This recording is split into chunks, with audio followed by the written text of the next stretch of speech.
Good morning, my dear students. For today's presentation, I shall be trying my level best to make you understand and help you understand the barriers to effective communication. Barriers to effective communication அப்படின்னா ஒரு விஷயத்தை communicate பண்ணுறதுல என்ன barriers இருக்குது, என்ன தடங்கள் இருக்குது அப்படிங்கிறத பார்க்க போகிறோம். கம்யூனிகேஷன்னா என்னன்னு சொல்லியிருக்கேன். It is not only passing of information or conveying the message, but the meaning has to be also conveyed. Communication அதுக்கு முன்னாடி என்ன பார்த்துருக்கோம், மெசேஜ் பாஸ் ஆன் பண்ணுறது மட்டும் இல்லாமல் நம்ம என்ன அர்த்தம் சொல்ல வரோமோ அந்த அர்த்தமும் அவங்கள்ட்ட போய் சேரணும். இதுதான் கம்யூனிகேஷன் பார்த்துருக்கோம். இப்போ இந்த கம்யூனிகேஷனில் ஃபர்ஸ்ட் பேரியர் என்ன சொல்கிறாங்க அப்படின்னு பார்த்தீங்கன்னாக்கா, தடங்கள் என்னன்னு பார்த்தீங்கன்னாக்கா, இந்த சேலஞ்சஸ் ஆஃப் கம்யூனிகேஷன் கூட எடுத்துக்கலாம். ஒரு விஷயத்தை வந்து எஃபெக்டிவாக கம்யூனிகேட் பண்ணுறதுல என்னென்ன சேலஞ்சஸ் இருக்குது அப்படின்னு கேள்வி கேட்கலாம், இல்லை பேரியர்ஸ் டு எஃபெக்டிவ் கம்யூனிகேஷன் அப்படின்னு கேட்கலாம். எப்படி கேட்டாலும் பரவாயில்ல. இப்போ ஃபர்ஸ்ட் பாயிண்ட் என்ன சொல்கிறாங்கன்னு பார்த்தீங்கன்னாக்கா, ஃபில்டரிங் அப்படிங்கிறாங்க. ஃபில்டர் அப்படின்னா என்ன, வடி கட்டுறது. வடி எப்போ கட்டுவோம், தேவையில்லாத விஷயத்தை எடுத்து ஓரம் கட்டிட்டு தேவை இருக்கிற விஷயத்தை மட்டும். இப்போ ஒரு மிக்சர் ஒன்று இருக்குது, தேவை இருக்கிற விஷயம் தேவையில்லாத விஷயம் ரெண்டும் கலந்து இருக்குதுன்னு வச்சுங்க. இப்போ அந்த மாதிரி விஷயத்தில் தான் நமக்கு வேணுங்கிற விஷயத்தை எடுத்துக்கிட்டு தேவையில்லாத விஷயத்தை நம்ம ஃபில்டர் பண்ணி தூக்கி போட்டுருவோம். இப்போ அதே தான் கம்யூனிகேஷன் அப்படின்னும் சொல்கிறாங்க. கம்யூனிகேஷனில் என்னென்னு பார்த்தீங்கன்னாக்கா, நல்ல விஷயம் கெட்ட விஷயம், நல்ல செய்தி கெட்ட செய்தி, கோபம் வர விஷயம் கோபம் வர வைக்காத விஷயம், இப்படிங்கிற நிறைய விஷயம் இருக்குது. இப்போ இதில் எப்போ ஒரு விஷயத்த நம்ம வந்து இன்னொருத்தவங்கள்ட்ட சொன்னால் இன்னொருத்தவங்க நம்ம மேலே கோவப்படுவாங்க அப்படின்னு தெரிய வந்ததுனாக்கா, நீங்கள் அந்த விஷயத்தை ஃபில்டர் பண்ணிடுவீங்க, வடிகட்டிடுவீங்க. ஃபார் எக்ஸாம்பிள், நீங்கள் ஒரு ஆஃபீஸில் இருக்கீங்க, உங்கள் பாஸ்ட்ட ஒரு செய்தியை போய் சொல்லணும், பேட் நியூஸு. அந்த பேட் நியூஸ், வெரி பேட் நியூஸை என்னன்னு சொல்லி எப்படி கம்யூனிகேட் பண்ணீங்க, வெரி வெரி பேட் நியூஸை சிம்பிளாக பேட் நியூஸ் அப்படிங்கிறது போய் கம்யூனிகேட் பண்ணுவீங்க. அப்போ விஷயத்தை வந்து நீங்கள் ஃபில்டர் பண்ணி விடுவீங்க, வடிகட்டிடுவீங்க, எல்லா விஷயத்தையும் சொல்ல மாட்டீங்க. இப்போ இந்த ஃபர்ஸ்ட் ஸ்லைடில் என்ன சொல்கிறாங்க அப்படின்னு பார்த்தீங்கன்னாக்கா, இந்த ஸ்லைடில் filtering refers to a centres purposely manipulating information. எப்போ ஒரு சென்டர் ஆஃப் த இன்ஃபர்மேஷன், எப்போ ஒரு இன்ஃபர்மேஷன் சென்ட் பண்ணுறவர் பர்பஸாகவே வேணும்னே ஒரு இன்ஃபர்மேஷனை மேனிப்புலேட் பண்ணுறாரு. ஏன் மேனிப்புலேட் பண்ணுறது பார்த்தீங்கன்னாக்கா, so the receiver will see it more favourably. நம்ம யார்கிட்ட செய்தி கொண்டு போகிறோமோ அவங்க அந்த செய்தியை ஃபேவரபுளாக பார்ப்பாங்க, நம்மளையும் ஃபேவரபுளாக பார்ப்பாங்க. அப்படிங்கிற ஒரு விஷயத்தை மனசில் வச்சுக்கிட்டு ஒருத்தர் இன்ஃபர்மேஷனை மேனிப்புலேட் பண்ணுறாரு அப்படின்னாக்கா, அதை வந்து நம்ம ஃபில்டரிங் அப்படின்னு நம்ம சொல்லுவோம். இதை தொடர்ந்து பார்த்தீங்கன்னாக்கா என்ன சொல்கிறாங்க, a manager who tells his boss what he feels the boss wants to hear is filtering information. ஒரு மேனேஜர் வந்து அவரோட மேலதிகாரிகிட்ட பாஸ்கிட்ட போய் என்ன சொல்லணும்னு நினைப்பாருன்னு பார்த்தீங்கன்னாக்கா, பாஸ் என்ன விஷயத்தை கேட்க ஆசைப்படுறாரோ, பாஸ் என்ன விஷயத்தை கேட்கணுன்னு ஃபீல் பண்ணுறாரோ, பாஸ் என்ன விஷயத்தை கேட்டால் சந்தோஷப்படுவாரோ அந்த மாதிரி விஷயத்தை மட்டும்தான் மேனேஜர் கொண்டு போய் ஹையர் ஆஃபீஷியல்கிட்ட ஹையர் பாஸ்கிட்ட போய் சொல்லுவார். அப்போ இந்த மாதிரி விஷயம்லாம் ஆர்கனைசேஷனில் நடக்குமா அப்படின்னு பார்த்தீங்கன்னாக்கா நடக்கும். எங்கே நடக்கும்னு பார்த்தீங்கன்னாக்கா, எந்த ஆர்கனைசேஷனில் ஹையரார்கி வந்து வெர்டிக்கலாக இருக்கோ, மேலேருந்து கீழ் நோக்கி வருதோ, படிப்படியாக நிறையா இருக்கோ, அங்கெல்லாம் ஆப்பர்ச்சுனிட்டிஸ் ஃபார் ஃபில்டரிங் வந்து நிறையா இருக்குது அப்படின்னு நம்ம இந்த ஃபஸ்ட் ஸ்லைடில் சொல்கிறாங்க. இது தொடர்ந்து என்னன்னு சொல்கிறான்னு பார்த்தீங்கன்னாக்கா, but some filtering occurs wherever there are status differences. Status அந்தஸ்து எங்கெல்லாம் வேறுபடுதோ, டிஃப்ரென்ஸ் இருக்கோ, வேரியேஷன்ஸ் நிறையா இருக்கோ, அங்கெல்லாம் இந்த மாதிரி ஃபில்டரிங் நடக்கிறதுக்கு வாய்ப்பு இருக்குது அப்படின்னு சொல்கிறாங்க. For example, factors such as fear of conveying bad news. ஒரு பேட் நியூஸை கன்வே பண்ணாக்கா, ஒரு கெட்ட செய்தியை கொண்டு போய் சொன்னாக்கா பயம் அப்படிங்கிற ஒரு விஷயம். And the desire to please the boss, மேலதிகாரியை சந்தோஷப்படுத்தணும், அப்போ அவருக்கு நல்ல செய்தியை மட்டும் சொல்லணும். இந்த மாதிரி விஷயம் எல்லாம் வந்து ஃபில்டரிங்க்கு வழிவகுத்து கொடுக்குது. அப்போ ஒரு விஷயம் மெசேஜ் வந்து information along with the meaning convey ஆகிறதுக்கு ஃபஸ்ட்டு பேரியர் தடங்கள் என்னென்னு பார்த்தீங்கன்னாக்கா ஃபில்டரிங் அப்படின்னு நம்ம பார்க்கலாம். இப்போ ரெண்டாவது ஸ்லைடில் பார்த்தீங்கன்னாக்கா, இங்கே செலக்டிவ் பர்செப்ஷன் அப்படின்னு ஒரு பாயிண்ட் இருக்குது. Selective perception is another barrier to effective communication. இப்போ இந்த எக்ஸ்ட்ராக்டை வந்து I have taken it from a book by Stephen Robinson. இந்த புக்கை நீங்கள் படிச்சிங்கனாக்கா உங்களுக்கு டீட்டெயிலாக தெரியும். அந்த புக்கில் வந்து பர்செப்ஷனை பற்றி டீட்டெயிலாக ஒரு சாப்டரை மென்ஷன் பண்ணியிருக்காங்க. அதுதான் இந்த ஃபர்ஸ்ட் ஸ்லைடில் சொல்கிறாங்க. It appears again here because the receivers in the communication process selectively see and hear based on their needs, motivations, experience, background and other personal characteristics. Selective perception அப்படின்னாக்கா மெசேஜ் வந்ததுக்கு அப்புறம் receiver, message யாருக்கு வருதோ அவரை நம்ம ரிசீவர்னு சொல்லுவோம். அந்த receiver வந்து என்ன மாதிரியான இன்ஃபர்மேஷன் நமக்கு வந்ததுன்னா நமக்கு மோட்டிவேஷனாக இருக்கும், நமக்கு எக்ஸ்பீரியன்ஸாக இருக்கும், நமக்கு பேக்ரவுண்ட் பில்டிங் ஒரு விஷயமாக இருக்கும், மற்ற பர்சனல் கேரக்டரிஸ்டிக்ஸுக்கு என்னோடய சுய பர்சனல் கேரக்டரிஸ்டிக்ஸுக்கு உதவியாக இருக்குமோ அந்த மாதிரி விஷயங்களில் மட்டும்தான் நான் வந்து என் மெசேஜை நான் எடுத்துக்கிடுவேன். ஐ பர்சீவ். செலக்டிவ் பர்செப்ஷன்னாக்கா ஒரு 10 விஷயம் இருக்குனாக்கா அதில் 4 விஷயம் எனக்கு பர்செப்ஷனுக்கு ஒத்து வரலன்னு அப்படின்னாக்கா 6 விஷயம் மட்டும் நான் செலக்டிவாக பர்சீவ் பண்ணி நான் எடுத்துக்கிடுவேன், பாக்கியை நான் ஓரம் கட்டிடுவேன். Receivers also project their interests and expectations into communication as they decode them. இப்போ என்கோடிங் டீகோடிங் அப்படின்னு சொன்னோம். மெசேஜ் வந்து சென்டர் என்கோடிங் பண்ணுவார், மெசேஜ் ரிசீவ் பண்ணதுக்கப்புறம் டீகோடிங் பண்ணுவார். இந்த மெசேஜ் கம்யூனிகேஷன் ப்ராசஸில் sender of the message communication and receiver of the communication. Sender and receiver ரெண்டுக்கு நடுவில் வந்து கம்யூனிகேஷன் சேனலு, மீடியம், ஃபீட்பேக் அப்படின்னு ஒன்று பார்த்தோம். அதில் தான் நான் வந்து உங்களுக்கு இந்த ஃபார் எக்ஸாம்பிள் என்ன சொல்ல வந்தேன், டீகோடிங்கை பற்றி சொன்னேன் நான். யார் மெசேஜை ரிசீவ் பண்ணுறாங்களோ அவங்க தான் அதை டீகோட் பண்ணுவாங்க. இப்போ டீகோட் பண்ணக்குள்ள ஒரு இண்டிவிஜுவல் தனக்கு selective perception on the basis of motivation, experience, background and other personal characteristics அவருக்கு ஃபேவரபுளாக அவர் டீகோட் பண்ணிக்கிடுவார் அப்படின்னு நம்ம இங்கே சொல்ல வராங்க. அதை நம்ம தெரிஞ்சுக்கிறோம். An employment interviewer who expects a female job applicant to put on her family ahead of her career is likely to see that in all family applicants. என்ன சொல்கிறாங்க, ஒரு ஆர்கனைசேஷனில் இன்டர்வியூ நடக்குது. இன்டர்வியூவர் வந்து ஒரு லேடி கேண்டிடேட்டை இன்டர்வியூ பண்ணுறாரு. அவருக்கு மனசில் என்ன பர்செப்ஷன் இருக்குதுன்னு பார்த்தீங்கன்னாக்கா, எந்த ஒரு லேடி கேண்டிடேட்டாக இருந்தாலும் professional career, personal career, family, for example office வேலை, வீட்டு வேலை அப்படின்னு பார்த்தீங்கன்னாக்கா எதுக்கு முன்னுரிமை கொடுப்பாங்கன்னு பார்த்தீங்கன்னாக்கா, அவர் என்ன பர்சீவ் பண்ணுறாரு, எந்த ஒரு பெண் ஊழியராக இருந்தாலும் அவங்க வந்து வீட்டுக்கு தான், பர்சனலுக்கு தான் முன்னுரிமை கொடுப்பாங்க. அதுக்கு அடுத்தது தான் ப்ரொஃபஷ்னல் கரியர், ப்ரொஃபஷ்னல் லைஃபுக்கு இம்பார்ட்டன்ஸ் கொடுப்பாங்க, ப்ரையாரிட்டி கொடுப்பாங்க அப்படின்னு அவர் பர்சீவ் பண்ணிக்கிறாரு. அப்போ இந்த ஒரு இண்டிவிஜுவல் கேண்டிடேட்டு அப்படி இருக்காங்க அப்படின்னாக்கா அவர் என்ன பண்ணுவார், வர எல்லா லேடி கேண்டிடேட்டும் பர்சனல் விஷயத்துக்கு தான் முன்னுரிமை கொடுப்பாங்க when compared to professional career அப்படிங்கிற ஒரு selective perception is also another barrier for effective communication. இப்போ செலக்டிவ் பர்செப்ஷன் எப்படி ஒரு எஃபெக்டிவாக ஒரு விஷயத்தை கம்யூனிகேட் பண்ணுறதுல தடங்களாக இருக்குது அப்படிங்கிறத நம்ம தெரிஞ்சுக்கிறோம்.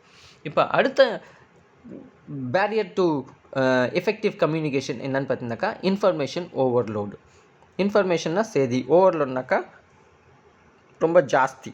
சரி, ஃபார் எக்ஸாம்பிள் இப்போ இந்த கம்யூனிகேஷன் அப்படிங்கிற ஒரு சாப்டரில் வந்து நான் உங்களுக்கு ஆரம்பிக்கக்குள்ள கம்யூனிகேஷன்னா என்ன, different forms of communication, flow of communication, process of communication, இப்போ வந்து கம்யூனிகேஷனில் பேரியர்ஸ் என்னென்ன இருக்குது அப்படிங்கிறத நான் உங்களுக்கு ஒரு ஸ்லைடாக ஒரு கிளாஸாக என்கேஜ் பண்ணேன். அது ஏன் அப்படின்னு பார்த்தீங்கன்னாக்கா எல்லாமே ஒரே கான்செப்ட் கம்யூனிகேஷன் அப்படிங்கிறதுலாம் அடங்குது. அதில் வந்து டிஃப்ரெண்ட் ஆஸ்பெக்ட்ஸ் எவ்வளோ பிரிக்க முடியுமோ சின்ன மைக்ரோ லெவலில் நம்ம பிரித்து நம்ம ப்ரெசென்ட் பண்ணியிருக்கோம். So that you are able to understand in an easy manner. இப்போ இந்த meaning of communication, flow of communication, communication process, communication barriers, types of communication, இது எல்லாத்தையும் சேர்த்து நான் ஒரே ஸ்லைடில் இன்ஃபர்மேஷன் ஓவர்லோட் பண்ணி உங்களுக்கு ஒரே ஸ்லைடில் ஒரே கிளாஸில் அப்லோட் பண்ணிட்டேன்னு வச்சுக்கோங்களா, விஷயம் வந்து குழப்பம். எப்போ வந்து கம்மியான விஷயம் இருக்கோ அதை நம்ம அண்டர்ஸ்டாண்ட் பண்ணிக்கிறதுக்கு நம்ம ஈஸியாக நிறைய அண்டர்ஸ்டாண்ட் பண்ணிக்கணும். when you see there is an overload of information may be passed on but the message one is able to understand is very minimum. அதுதான் இந்த இன்ஃபர்மேஷன் ஓவர்லோட் அப்படிங்கிற ஒரு விஷயமும் பேரியர் ஆஃப் கம்யூனிகேஷன் அப்படின்னு நமக்கு தெரிய வருது. இப்போ அடுத்த ஸ்லைடில் இமோஷன்ஸ் அப்படிங்கிற ஒரு barrier. Emotion is also another important barrier to effective communication in simple terms. இது எப்படி அப்படின்னு பார்த்தீங்கன்னாக்கா, you may interpret the same message differently when you are angry or distraught than when you are happy. ஒரே விஷயத்தை நீங்கள் கோபமாக இருக்கக்குள்ள, டிஸ்ட்ராக்ட்னா some sort of டிஸ்டர்பன்ஸாக இருக்குது, டிஸ்டர்ப்டாக இருக்கக்குள்ள, சந்தோஷமாக இருக்கக்குள்ள, ஒரே விஷயத்த இந்த 3 நிலைமையில் இருக்கக்குள்ள நீங்கள் கன்வே பண்ணி பாருங்கள். ஒரே விஷயத்த 3 விதமாக நீங்கள் சொல்லுவீங்க, 3 விதமாக நீங்கள் எடுத்துக்கிடுவீங்க. நீங்கள் சந்தோஷமாக இருக்கக்குள்ள, ரொம்ப சந்தோஷமாக இருக்கக்குள்ள ஒரு பேட் நியூஸ் வருதுன்னா கூட அதை நீங்கள் லைட்டாக எடுத்துக்கிடுவீங்க. நீங்கள் ரொம்ப பேட் மூடில், டிஸ்டர்ப் மூடில் இருக்கீங்க, சாதாரண ஒரு பேட் நியூஸாக இருந்தாலும் நீங்கள் அது ஒரு பெரிய வெரி வெரி பேட் நியூஸாக நீங்கள் அதை எடுத்துக்கிடுவீங்க. அது ஏன் அப்படின்னு பார்த்தீங்கன்னாக்கா, இமோஷன் இங்கே ரோல் ப்ளே பண்ணுது. Emotion plays a vital role in distracting the communication, the message received through a particular communication. For example, individual in positive moods are more confident about their opinion after reading a persuasive message. ஒரு individual வந்து ஒரு positive மூடில் இருக்கார், more confident, ஜாஸ்தி கான்ஃபிடென்ட்டில் இருக்கார், and there opinion about after reading a persuasive message. ஒரு மெசேஜை பர்சுவேட்னாக்கா request பண்ணி கேட்கணும்ல, அந்த மாதிரி பர்சுவேட் பண்ணக்கூடிய ஒரு மெசேஜை படித்ததுக்கப்புறம் உங்களுக்கு இந்த பாசிட்டிவ் மூட், மோர் கான்ஃபிடென்ட்டாக நீங்கள் ஃபீல் பண்ணுறீங்க. So well crafted arguments have stronger impacts on their opinion. இப்போ ஆர்கியூமெண்ட் பேஸ் பண்ணி இருக்கக்கூடிய ஒரு மெசேஜை நீங்கள் படிச்சிங்க அப்படின்னாக்கா, அது உங்களோட இம்பேக்ட் எதில் ஏற்படுத்தும்னு பார்த்தீங்கன்னாக்கா, உங்களோட ஒப்பீனியனில் ஏற்படுத்தும் அப்படிங்கிறாங்க. ஸோ கண்டினியூஸாக இது தொடர்ந்து பார்த்தீங்கன்னாக்கா, இதோட ஆப்போசிட் என்னன்னு பார்த்தீங்கன்னாக்கா, people in negative moods are more likely to scrutinise message in greater detail. People in negative moods, மக்கள் வந்து நெகட்டிவ் மூடில் இருக்காங்கன்னு வச்சுக்கோங்க. உங்களுக்கு மூடு வந்து இப்போ நெகட்டிவாக இருக்குது. இப்போ ஒரு மெசேஜ் வருதுனாக்கா, அந்த மெசேஜை நீங்கள் அக்கு வேறு ஆணி வேறு பிரித்து பார்ப்பீங்க. ஒரு சின்ன சின்ன டீட்டெயில்டாக இருக்கக்கூடிய விஷயம் எல்லாம் நீங்கள் கோத்ரூ பண்ணி பார்ப்பீங்க, மைக்ரோ லெவலில் போய் பார்ப்பீங்க. Whereas those in positive moods tend to accept communication at face value. நல்ல மூடில் இருக்கிறவங்க வந்து, for example X or Y individual வந்து ஒரு செய்தி சொல்கிறாங்க, ஓகே இவர் தானே சொல்கிறாரு, செய்தி கரெக்டாக இருக்கும் அப்படின்னு நம்ம எடுத்துக்கிடுவோம்.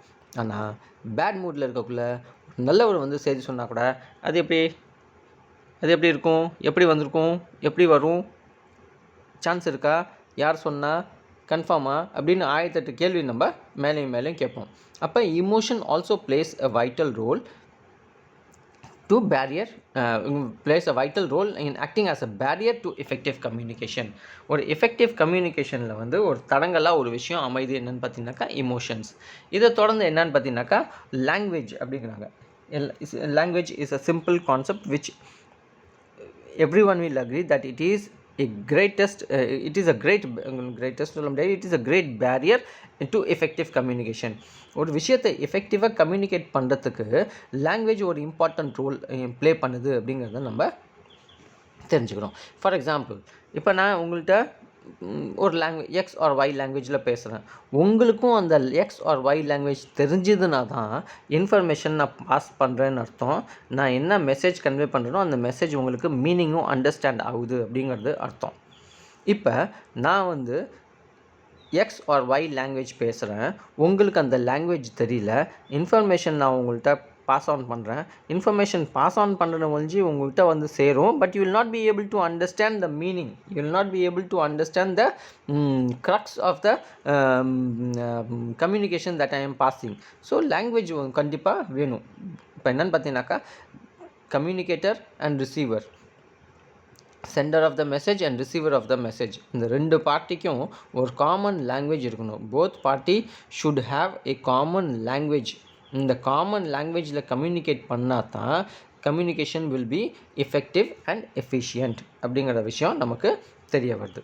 ஸோ இதை தொடர்ந்து அடுத்த ஒரு விஷயம் என்னென்னு பார்த்தீங்கன்னாக்கா சைலன்ஸ் அப்படிங்கிறாங்க. Silence is also another important barrier to effective communication. அமைதியாக இருக்கணும் இல்லையா, அந்த அமைதி அப்படிங்கிறது தான் சைலன்ஸ் அப்படின்னு சொல்கிறோம். இங்கே என்ன விஷயம் அப்படின்னு பார்த்தீங்கன்னாக்கா, It is easy to ignore silence or lack of communication. It is easy to ignore silence. நீங்கள் சைலண்ட்டாக இருக்கீங்கனாக்கா அதை இக்னோர் பண்ணுறது easy. Or lack of communication, உங்களுக்கு சொல்ல வரல, தெரியுது என்ன சொல்ல வரல அப்படின்னா கூட நம்ம ஒரு ஈஸியாக எடுத்துக்கலாம். ப்ரிசைஸ்லி ஏன் அப்படின்னு பார்த்தீங்கன்னாக்கா, because it is defined by the absence of information. உங்கள்கிட்ட செய்தி இருக்குது, ஆனால் செய்தி சொல்ல வரல அப்படின்னாக்கா ஆப்சன்ஸ் ஆஃப் இன்ஃபர்மேஷனாக நம்ம எடுத்துக்கிறோம். ஹவவர் ரிசர்ச் சஜஸ்ட், ஆய்வுகள்லாம் என்ன சொல்லுது அப்படின்னு பார்த்தீங்கன்னாக்கா, silence and withholding communication are both common and problematic. ஒரு இண்டிவிஜுவல்கிட்ட வந்து இந்த லேக் ஆஃப் கம்யூனிகேஷன் ஆர் பேச வேண்டிய இடத்துல சைலண்ட்டாக இருக்காங்க அப்படின்னாக்கா, அதுக்கு என்ன விஷயம் அப்படின்னு பார்த்தீங்கன்னாக்கா, ஆய்வு மூலமாக என்ன கண்டுபிடிச்சிருக்காங்கன்னு பார்த்தீங்கன்னாக்கா, whether it is withholding of communication or silence. உங்களுக்கு தெரிஞ்ச விஷயத்த நீங்கள் உள்ளே வச்சுருக்கீங்க, சொல்லாமல் இருக்கீங்க, பட் நீங்கள் வாய் மூடிட்டு பேசாமல் இருக்கீங்க, சைலண்ட்டாக இருக்கீங்க. Both are common and problematic. இது வந்து பொதுவான விஷயந்தான், காமனான விஷயந்தான், ஜென்ரல் விஷயந்தான், பட் ஆல்சோ ப்ராப்ளமேட்டிக். இது பிரச்சனைக்குரிய ஒரு விஷயம். பேச வேண்டிய இடத்துல பேச வேண்டிய விஷயத்த நம்ம பேசிடணும். இதை தொடர்ந்து என்ன சொல்லலான்னு பார்த்தீங்கன்னாக்கா, ஒன் சர்வே ஃபவுண்டு, அடுத்ததும் ஆய்வு அறிக்கையில் வந்த விஷயத்தை பற்றி பேசுகிறாங்க. One survey found that more than 85% of the managers reported remaining silent about at least one issue of significant concern. இப்போ இந்த ஆய்வில் என்ன கண்டுபிடிச்சிருக்கான்னு பார்த்தீங்கன்னாக்கா, 85% மேனேஜர்ஸ் வந்து அவங்களோட மேலதிகாரிகிட்ட ரிப்போர்ட் பண்ணக்குள்ளே சைலன்ஸ் மெயின்டைன் பண்ணுறாங்க. அவங்க வந்து அமைதி காக்குறாங்க. ஏன் அப்படின்னு எப்படி அமைதி காக்குறான்னு பார்த்தீங்கன்னாக்கா, அட்லீஸ்ட் ஒரு முக்கியமான விஷயத்த மேலதிகாரிகிட்ட சொல்லாமல் மௌனம் சாதிக்கிறாங்க, அது சொல்லாமல் இருந்துடுறாங்க, சைலண்ட் ஆகிடுறாங்க அது சம்மந்தமாக அப்படிங்கிற விஷயம் தான் நமக்கு இதில் தெரியுது. இப்போ silent also plays a vital role in acting as a barrier to communication அப்படின்னு நமக்கு இதில் தெரியுது. இதை தொடர்ந்து என்னன்னு பார்த்தீங்கன்னாக்கா, லையிங்னா பொய் சொல்கிறது. த final barrier to effective communication அப்படின்னா என்னென்னு பார்த்தீங்கன்னாக்கா, ஃபைனல் பேரியர் டு எஃபெக்டிவ் கம்யூனிகேஷன்னா ஃபைனலாக நம்ம ஸ்டேஜுக்கு வந்துட்டோம். இதுக்கு தொடர்ந்து இன்னும் ஒன்று இருக்குது, பட் இருந்தாலும் இதை ஃபைனல்னு சொல்கிறாங்க. The final barrier to effective communication is outright misrepresentation of information. லையிங்னா என்ன, பொய் சொல்கிறது இல்லை, ஆனால் இங்கே என்ன சொல்கிறாங்க, மிஸ்ரெப்ரசன்டேஷன் ஆஃப் இன்ஃபர்மேஷன். ஒரு இன்ஃபர்மேஷனை மிஸ்ரெப்ரசன்ட் பண்ணி, எக்ஸாக்டாக ரெப்ரசன்ட் பண்ணாமல் மிஸ்ரெப்ரசன்ட் பண்ணி சொல்கிறது தான் பொய் அப்படின்னு சொல்கிறாங்க. People differ in their definition of what constitutes life. பொய்னா என்ன அப்படின்னு பார்த்தீங்கன்னாக்கா, ஒவ்வொரு இண்டிவிஜுவலும் ஒவ்வொரு விஷயம் சொல்லுவாங்க. இப்போ what is lying, what do you mean by lying, பொய் என்றால் என்ன அப்படின்னு கேள்வி கேட்டிங்கனாக்கா 4 பேர் 4 விதமாக சொல்லுவாங்க அப்படின்னு சொல்கிறாங்க. For example, is deliberately withholding information about a mistake you made or made a lie. என்ன சொல்கிறாங்க, is deliberately withholding information, வேணுமுன்னே ஒரு இன்ஃபர்மேஷன் நீங்கள் withhold பண்ணுறீங்க. என்ன இன்ஃபர்மேஷன் பார்த்தீங்கன்னாக்கா, about a mistake you made, நீங்கள் செஞ்ச ஒரு தப்பை நீங்கள் மறைக்கிறீங்க. or do you have to actively deny your role in the mistake, ஒரு மிஸ்டேக் நடந்திருக்கு, அதில் உங்களோட ரோல் இருக்கா இல்லையா அப்படிங்கிற விஷயத்த நீங்கள் மறைக்கிறீங்க. அதை தான் இங்கே லையிங்னா என்ன, ஒரு மிஸ்ரெப்ரசன்டேஷன் ஆஃப் இன்ஃபர்மேஷன் அப்படிங்கிறத என்னன்னு சொல்ல வராங்க.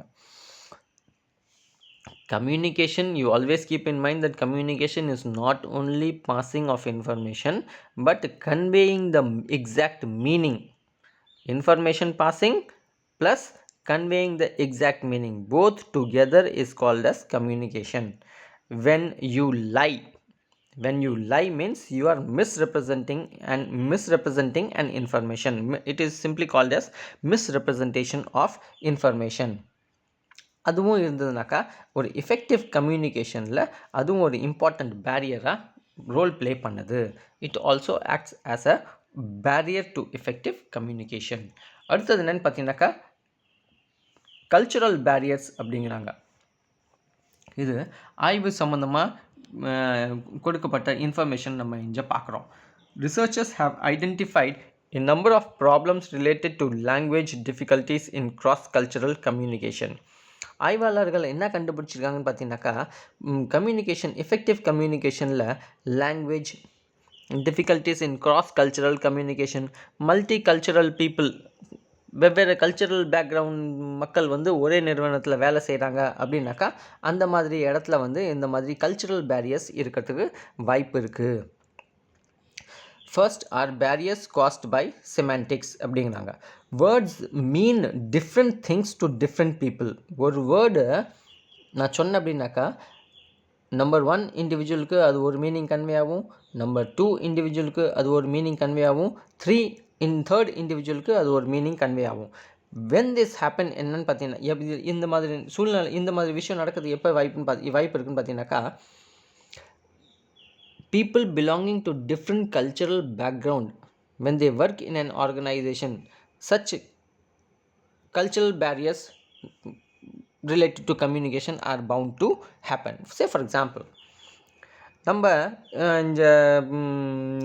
நம்ம ஊரில் நம்ம பெரியவங்க யாராவது உட்காந்தாக்கா நம்ம அவங்களுக்கு எய்த்தாப்பில் நேராக உட்காருவோம், பவ்யமாக கையும் காலையும் மடக்கி வச்சுட்டு அப்படியே உட்காருவோம். இது வந்து பெரியவங்களுக்கு மரியாதை கொடுக்குற மாதிரி ஒரு ஜெஸ்டர். நம்ம நார்த் இந்தியா போனீங்கன்னாக்கா எவ்வளோ தான் பெரிய ஆளாக இருந்தாலும் எய்த்தாப்பில் உட்காந்து ஒரு சாதாரண நார்மல் ஹியூமன் பீயிங்காக இருந்தானாக்கா கால் மேலே கால் தூக்கி போட்டு உட்காருவான். இப்போ அங்கே வந்து கால் மேலே கால் தூக்கி போட்டு உட்காரது வந்து இட்ஸ் காமன். அவங்க இதில் வந்து it's common, it's accepted as a normal human behaviour. ஆனால் இங்கே யாராவது ஒருத்தவங்க கால் மேலே கால் தூக்கி போட்டு உட்காந்தாக்கா அது மரியாதை குறைவாக நம்ம எடுத்துக்கணும். இப்போ நம்மளோட பிஹேவியர் அண்ட் ஆட்டிடியூட் வந்து கல்ச்சுரல் ஹெட்ரோஜெனிட்டி, கல்ச்சுரல் டிஃப்ரென்சஸ் இருக்கக்குள்ள இந்த மாதிரி விஷயம் வந்து different people take it as different culture take it as different meaning. அப்போ அதே மாதிரி தான் கம்யூனிகேஷனுக்கும் இங்கே டிஃப்ரெண்ட் கல்ச்சுரல் பேக்ரவுண்டில் கல்ச்சுரல் பேரியர்ஸும் இருக்குது, கலாச்சார சார்ந்த பேரியர்ஸும் இருக்குது அப்படிங்கிறத நமக்கு தெரிய வருது. That's all. தேங்க்யூ. இப்போ இந்த ப்ரெசன்டேஷனில் வந்து பேரியர்ஸ் டு எஃபெக்டிவ் கம்யூனிகேஷனில் என்ன நான் சொல்லியிருக்கேன், ஃபில்டரிங் அப்படிங்கிற ஒரு விஷயம் சொல்லியிருக்கேன். ஃபில்டரிங்கை தொடர்ந்து செலக்டிவ் பர்செப்ஷன்னா என்னன்னு சொல்லியிருக்கேன். இன்ஃபர்மேஷன் ஓவர்லோட் அப்படிங்கிற ஒரு விஷயம் எப்படி கம்யூனிகேஷனில் வந்து எஃபெக்டிவ் கம்யூனிகேஷனில் பேரியராக ரோல் ப்ளே பண்ணுது அப்படிங்கிறத சொல்லியிருக்கேன். இமோஷன்ஸ் எப்படி பேரியராக ரோல் ப்ளே பண்ணுது அப்படிங்கிறத சொல்லியிருக்கேன். அடுத்தது லாங்குவேஜ் எப்படி ஒரு பேரியராக இருக்குது, தடங்களாக இருக்குது எஃபெக்டிவ் கம்யூனிகேஷனுக்கு அப்படிங்கிறத பார்த்துருக்கோம். இதை தொடர்ந்து வந்து சைலன்ஸ் அப்படிங்கிற ஒரு விஷயத்தை பார்த்துருக்கோம். இதை தொடர்ந்து lying, that is misrepresentation of ஃபேக்ட்ஸ்னா என்ன அப்படின்னு பார்த்துருக்கோம். அடுத்த லாஸ்ட்டில் வந்து கல்ச்சுரல் பேரியர்ஸ், கலாச்சார சார்ந்த தடங்கள் என்னென்ன இருக்குது அப்படிங்கிறத நம்ம பார்த்துருக்கோம். தேங்க்யூ. That's it.